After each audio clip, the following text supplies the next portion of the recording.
কদিন থেকেই প্রচণ্ড গরম পড়েছে। তো কালকে বিকেলবেলা হঠাৎ করে বিকেলবেলায় তখন 4টে বাজতে যায়, এত বৃষ্টি হয়েছে আর হঠাৎ করে এত মেঘ গর্জন আর বাজটা যেন মনে হলো ঘরের সামনেই পড়লো।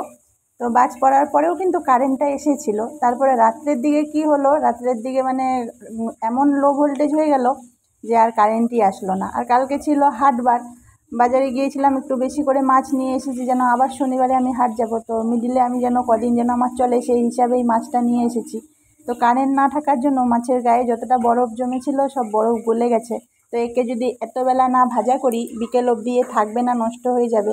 তো বাধ্য সব মাছ এখন ভাজতে বসেছি। আর কি করব বন্ধুরা, কিচ্ছু করার নেই।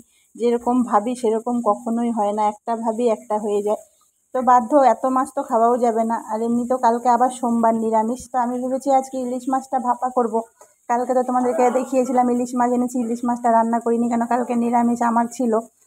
আর আমাদেরও আগের দিনে সবজি ছিল, মাংস ছিল, তাকে দিয়ে খেয়ে নিয়েছে। তো বাধ্য আমি বলি আজকে একটু ইলিশ মাছটা ভাপা করবো, আর রুই মাছটা এখন দুদিন আস্তে আস্তে কম কম করে করব।